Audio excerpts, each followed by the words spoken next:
Welcome to the Deep Dive, where we sift through institutional reports, announcements, all the source material to give you the clearest picture of what's really going on. Okay, let's unpack this. When you think about Jagiellonian University, UJ, you likely picture, well, centuries of history, right? Poland's oldest, maybe even its version of an ivory tower. Mm-hmm. And you definitely picture hard science, life sciences, chemistry, cutting-edge med tech. That's its reputation. That's its powerhouse reputation. But the mission of our deep dive today is to get into a really surprising pivot we've found in our sources. Right. We're looking at how UJ is actively, and I mean actively, tearing down that ivory tower idea, specifically how its Center for Technology Transfer, CTT-CITRU, is driving some really deep applied social innovation. And that's the key word, isn't it? Yeah. Social. This isn't just about patents and lab work anymore. Not at all. This is about taking insights from pedagogy, from anthropology, from management, and turning them into actual concrete solutions for society. What's so fascinating here is how they're integrating these fields that, on the surface, seem so separate. The center's goal has sort of matured beyond just patents. I'm sure it has. Well, they now see intellectual property in a much broader sense.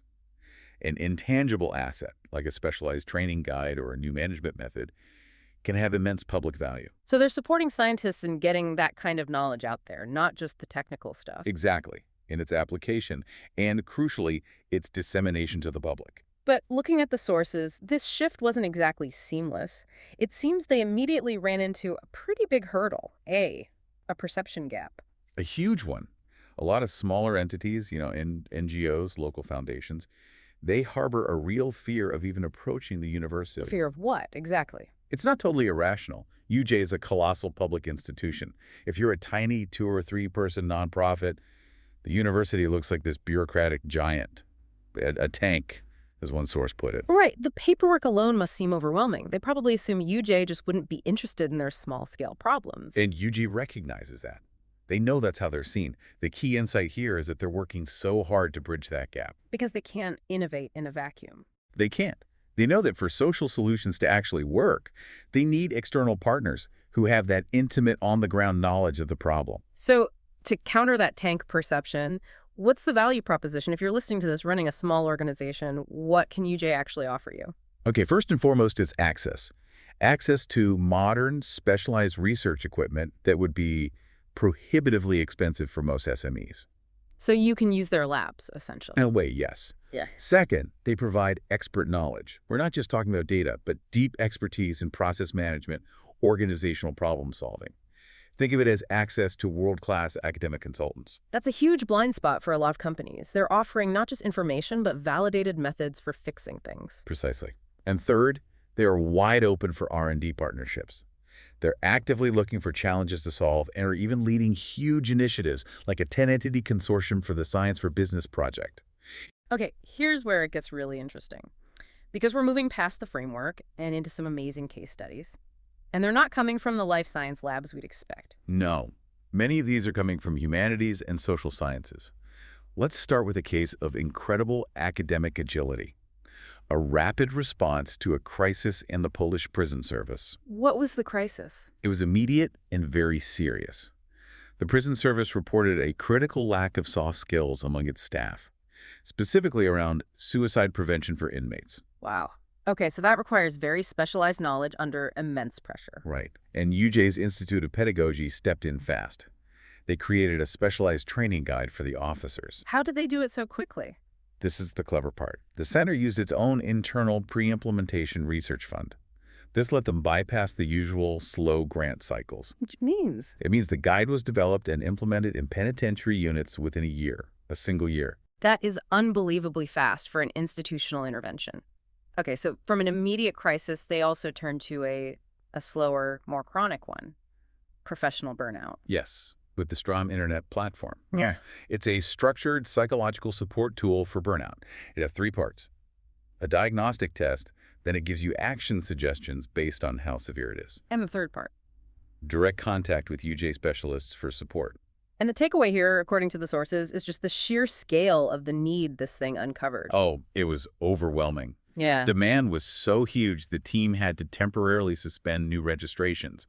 They just couldn't keep up with the number of people needing diagnosis and support. That's staggering. It just proves how big the problem is. And it's being used now. It is. It's currently being implemented by the Voivodeship Labor Office, so it's directly integrated into the public welfare system. Okay, shifting gears a bit, let's talk about better management, the MIS web application. This came out of the Faculty of Management and Social Communication. It's a digital tool born from research into why smaller organizations struggle to allocate their resources. So what does it do? It helps them prioritize, it cuts through the complexity, and helps them focus on the stakeholders and goals that matter most, all based on scientific models. And what's really amazing is that this powerful management tool is free, and they're working to integrate AI into it. Exactly. They're basically providing high-level business intelligence to anyone who needs it at no cost. We also have to talk about the Ethnolab team. This sounds fascinating. This is where anthropology meets industry. It really is. They call it organizational anthropology. They do deep research into work culture, management styles, intercultural communication. So it's way more than just a survey. If you're a company with high turnover, they embed themselves in your team. Pretty much. It's industrial ethnography, a deep dive, human-focused approach to understand employees or customers far better than standard diagnostics can. And they're also looking at something called critical cultural heritage industries. A very exciting new trend. It's about using cultural heritage not just for preservation, but as a motor for social innovation and business. Turning a historic site into an economically viable, immersive experience, but with academic rigor behind it. A blend of past and future. Okay, one more. A much softer solution. The Business na Metal board game. Business on a Metal. It tackles a key gap. Lots of young people say they want to be entrepreneurs, but they don't grasp the real challenges. It's not Monopoly. It is definitely not Monopoly. It's designed for schools, for use at home, and it forces you to deal with real-world complexity like market saturation and funding.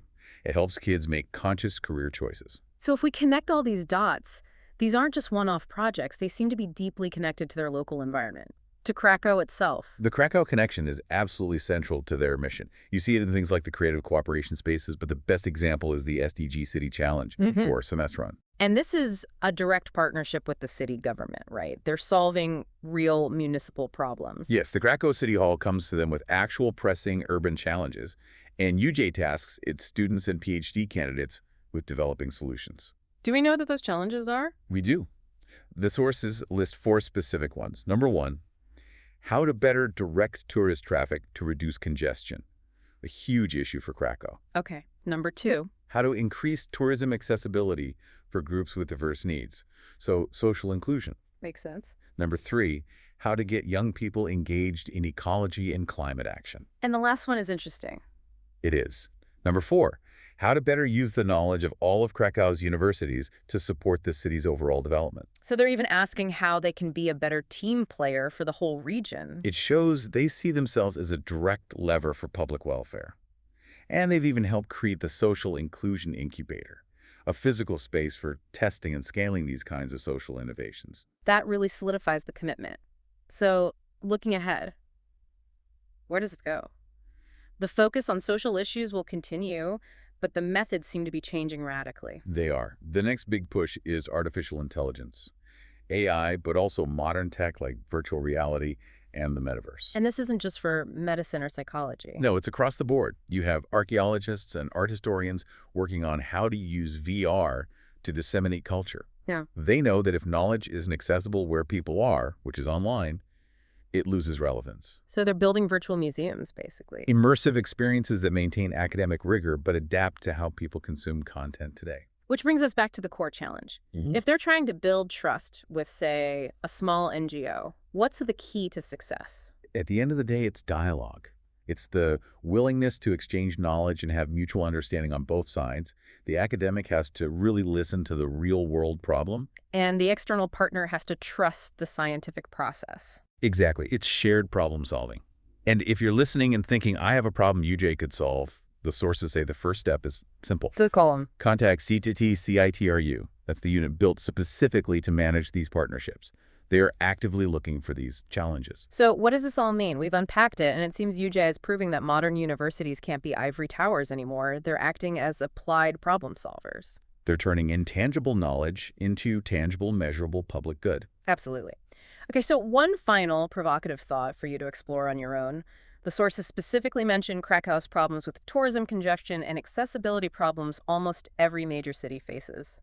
So, considering UJ's expertise in applied social science, in governance, and now this aggressive push into AI, what real-world, scalable, and free application like the MIS tool could they develop next to solve a mobility problem we all face in our own communities? Something that uses AI to predict bottlenecks and reroute resources, maybe? Exactly. Something that benefits the public good, offered for free. Just something for you to mull over. A fascinating challenge. Mm-hmm. It requires exactly the kind of cross-disciplinary thinking they're cultivating. Thank you for joining us for this deep dive into Jagiellonian University's commitment to innovation and collaboration. We'll see you next time.